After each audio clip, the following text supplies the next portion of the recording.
And with Coach Abdullah, I was just going through my computer looking at the old pictures, and I thought I'd share some things. Um, you know, um, one of the reasons why I hold the title coach or trainer in high regard is because of how long it took for me to accept being called coach.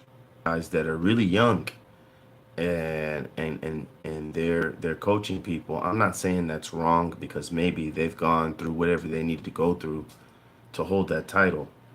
But I wanted to go and share you here's when I ran with the LA Jets, which is a very important time in my life because not only because of the reputation of the LA Jets, but what I actually did when I ran for that team.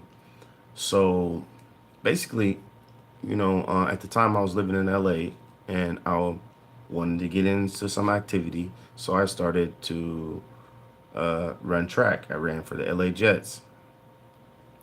And the LA Jets training philosophy is if you wanted to equate it, if you wanted to equate it to bodybuilding, it would be considered overtraining. Um, One of the things that I disliked at the time was how fatigued I would be, um, you know, leading up to the track meet.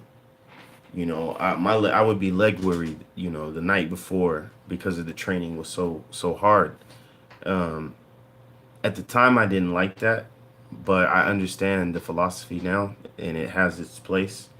Uh, as a result of that hard training, one of the most talented kids on the team, if not the most talented kid, Eric Allen, who eventually had a career in track and field, um, let me know that I had an opportunity to train with him. He was gonna go train at UCLA. He was gonna still go represent the team, LA Jets, but he's gonna get his training at UCLA.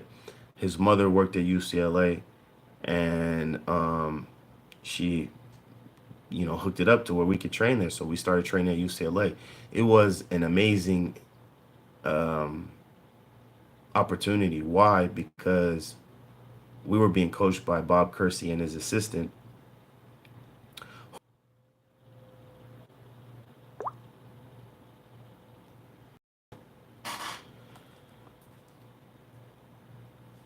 I don't know why I keep getting kicked off, but I do. Anyway, I think I was at, yeah, I went to John Bros, and which is on Wilshire. So I used to catch the bus to um, uh, Crenshaw High School, train, and then sometimes I would go to Eric's house, and then my dad or my stepmom would pick me up, and when we go home, well, that would change. So we would just, from I would get off of school, and then we'd go to UCLA, train at UCLA, and then come back home. The training at UCLA was so scientific, so meticulous, so structured. Looking back at it, it's amazing what they did to us. They used to measure our stride. They used to videotape us back then, film us, and watch uh, our stride mechanics, our running mechanics, and they would correct them.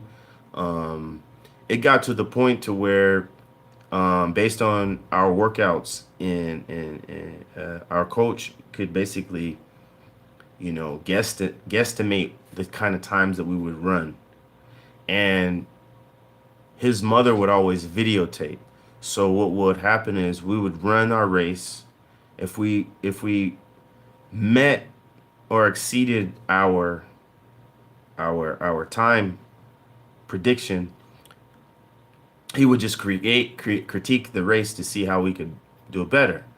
And then if we didn't meet our expectation and ran a slow race, uh, he would show us the flaws, and then we would work on it. I remember one of my flaws was not running in a straight line, my feet would kind of flare out. And he told me that I was losing.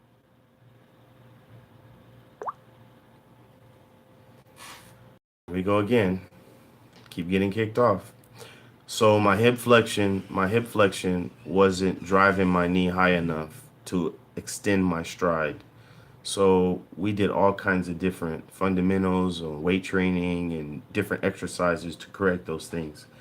That's what the one thing I appreciated. As a result, just cutting the story down, my times went from, well, actually, my times in the eighth grade are comparable to my high school times. In fact, I could say it was just about to pick up around the time that I severely injured my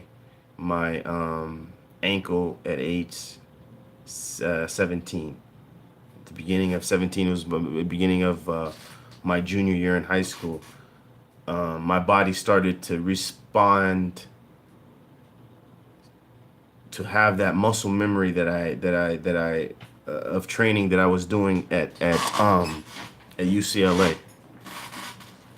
Uh, my high school coach was not a bad track coach. My high school coach, Arnie Young, he produced a lot of great track runners out of Lindbergh High School in Renton, Washington, just outside of Seattle.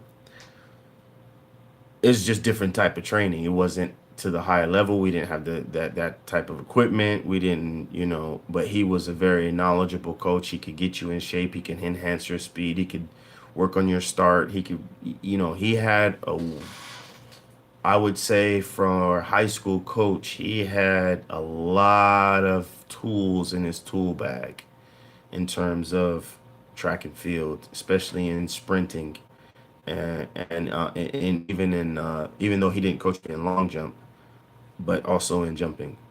I have to give him that credit. My body started to, in the beginning, when I moved from LA to Seattle, my freshman year, I was okay. You know, my times weren't that far from that eighth grade year. That eighth grade year, I had some amazing times. My sophomore year, my body's starting to respond a little bit. Um, my junior year, this is between, I started to run indoor track. And that's when I started to see my body really respond. And then it's not preseason, we call it jamboree, but it's kind of like a preseason game. I was playing football and I had these new cute shoes. I decided to go low tops that year. And I also decided not to get my ankle taped that day. You see how life is? SubhanAllah. Anyway, uh, I get the ball. I'm running a sweep to the outside. I make a cut. I see the cornerback or outside linebacker has overplayed me, and I want to cut inside of him. As soon as I cut, my shoe grabs all my weight, shifts over. I have a severe twisted ankle, chip a bone in my ankle. Um, I'm out for I think like 5, 6 weeks. I play limping the rest of the season. I do well. And then at the end of the season, I'm doing this indoor track thing. I start doing indoor track. And I'm running really fast, actually, to be honest. I have this ankle issue. I'm treating it. I'm going to physical therapy off and on. Um, when I long jump, I get it taped. Then I went to the Portland Invitational. Now, the Portland Invitational was a huge meet at the time. My generation was a huge track meet. And there's opportunity to run in the open men's. So, that day, if, oh my gosh.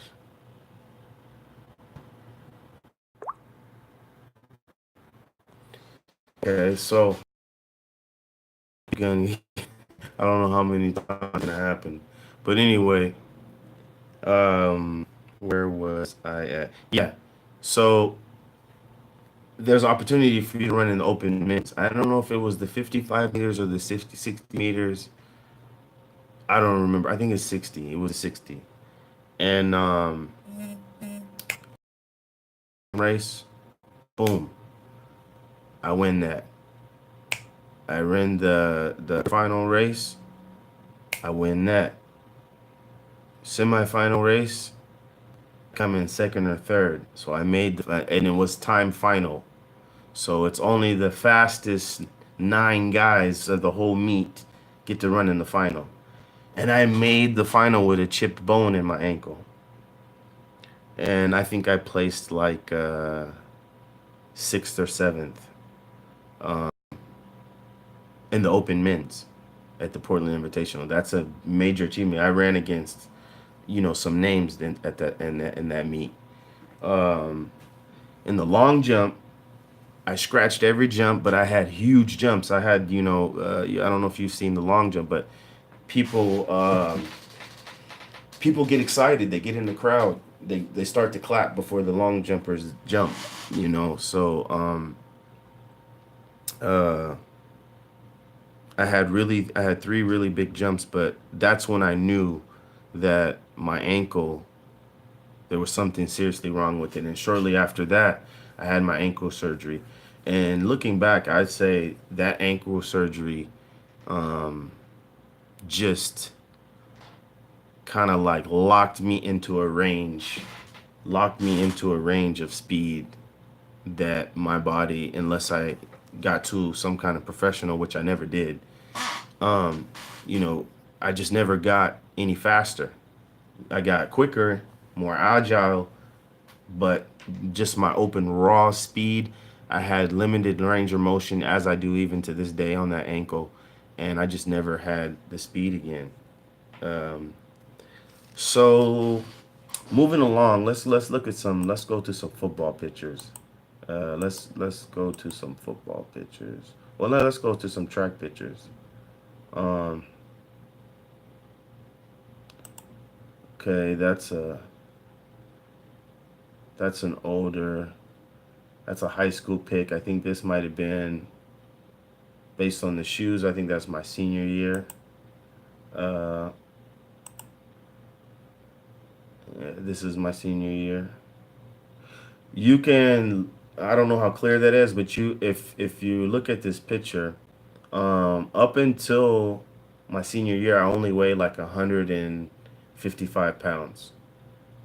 Um, and I knew if I was going to go to college, I was going to have to put on more muscle. Otherwise, it's just really no for me unless I change my position. And even still, being that small, 5'6", 155 pounds, how are you going to play college football?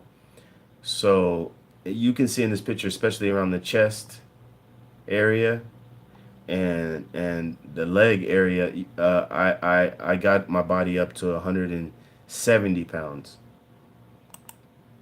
Um, that's me doing the long jump. That's me running. I think that's the same picture. Another picture. Again, here you can see that muscle development. The program that I did was an older program. You can see how thick. Okay, but you could see because I tell people that I train with. I used to be at this time I was also a power lifter, uh, mainly focusing on bench press and squats and deadlift. And this was my attempt to make myself marketable for college football. And that's where you see a lot of muscle on the shoulder, a lot of muscle, extra muscle in the chest, some in the bicep. Uh, that was the bigger, stronger, faster program, which is an older program based on food and training, 60-day program that where you could put on 15 to 20 pounds of muscle, bigger, stronger, and faster. I did that in high school. Um, what else? I think that's it. Okay. Yeah, if you can compare, you can't see the because I have the pads on, but This is a smaller version of that track picture. Um, this guy, this guy right here was bigger than that guy. Let's move on. What else we got here? Oh yeah, this is I think it's from my senior year against Hazen High School.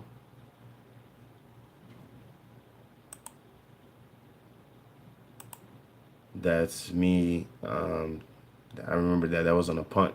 That was a punt return. See, in high school, we did everything.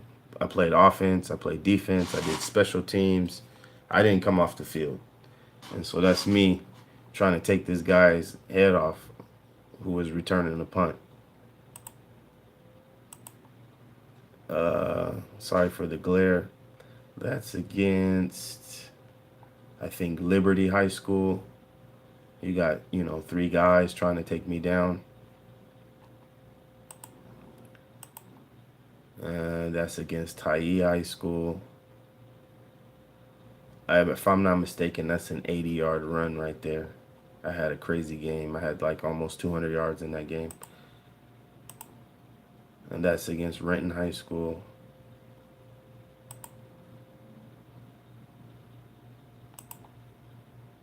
I can't tell the logo, but that's another game. That's from my junior year.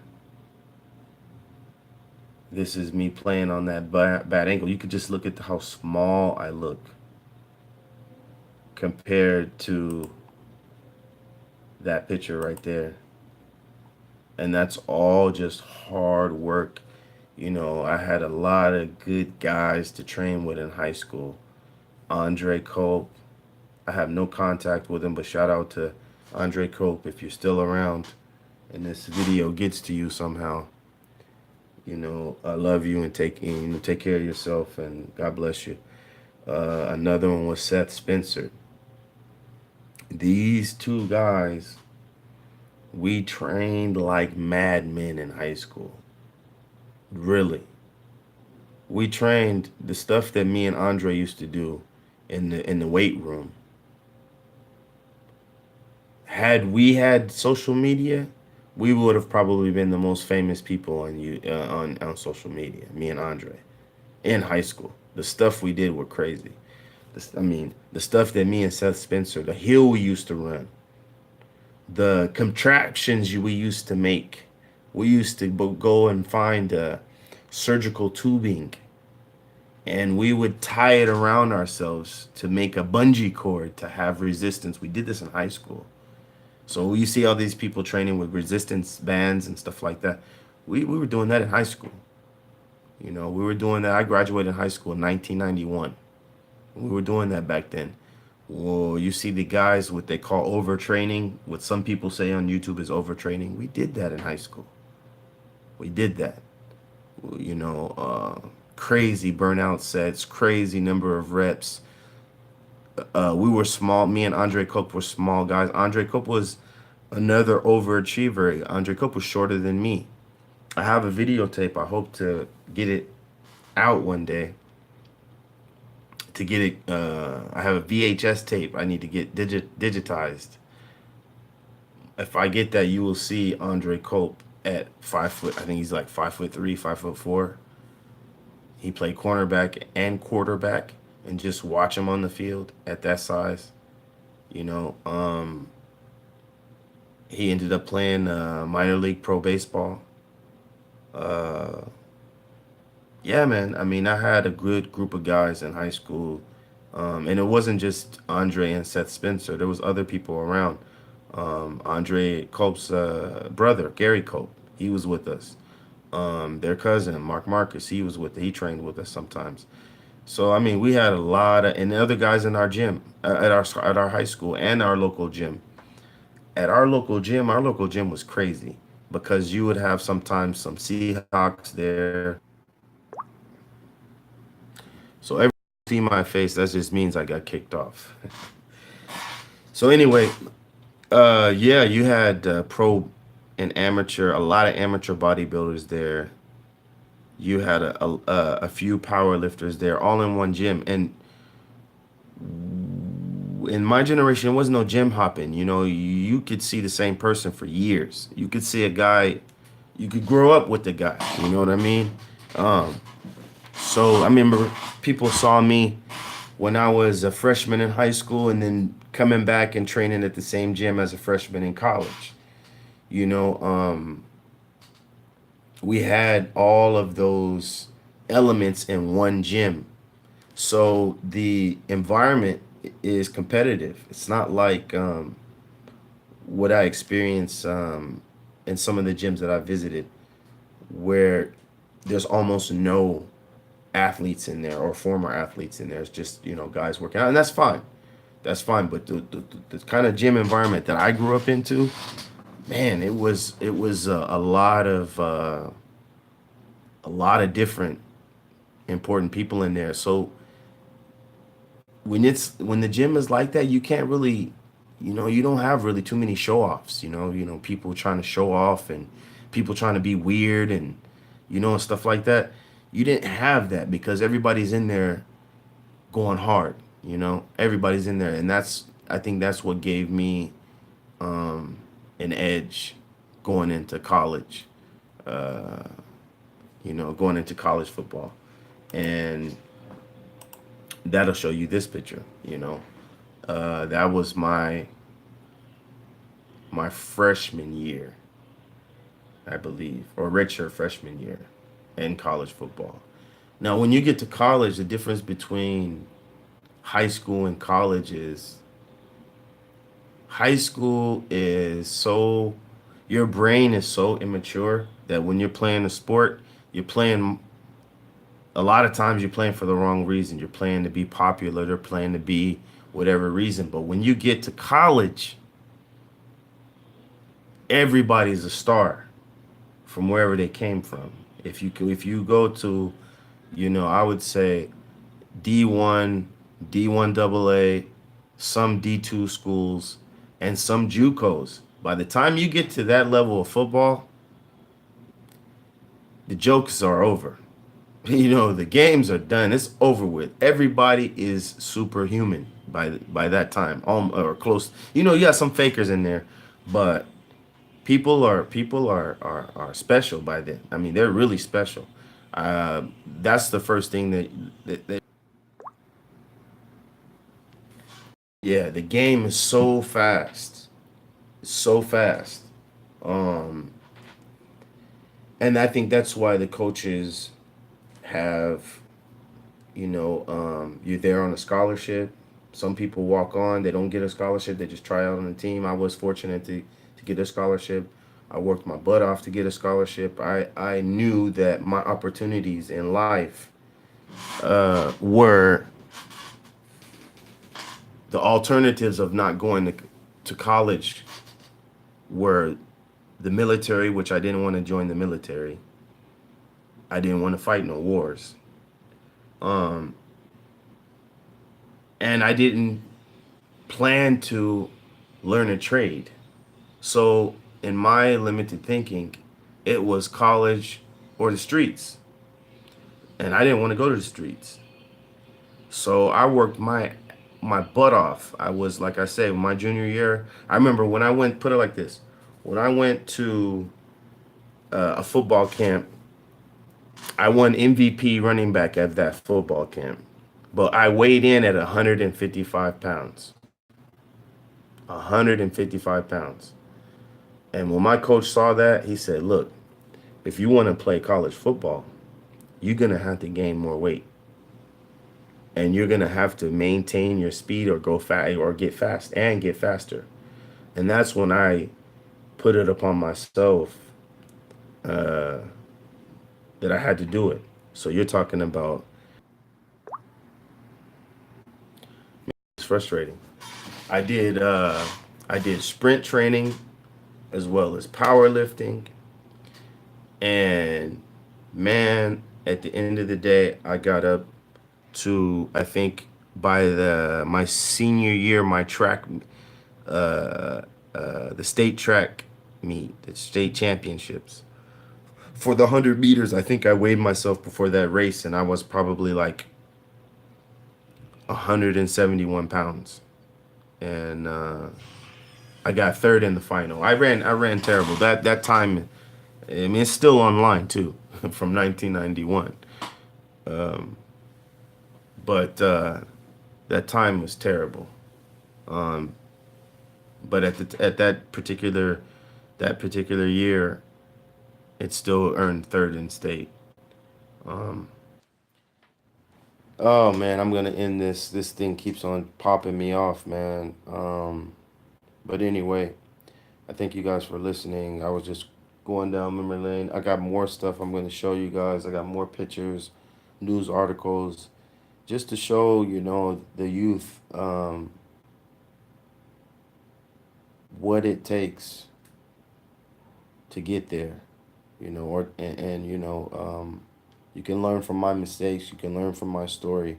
If you're young and you're trying to engage in a sport, you really need to be under the tutelage of a master if you want to really be good. Um, because that's what happened to me. Looking back all these years, I can see that I was trained by a bunch of different masters, and that created a lot of opportunities throughout my sports career. One thing led to another thing, led to another thing, led to another thing. And so, if you want to see the full greatness of your athletic career, you're going to need to be trained by the masters. You're going to have to go through those moments of hardcore training, wins and losses, in order for you to come into that your ultimate potential. Thank you for listening. Performance Training with Coach Abdullah. Peace.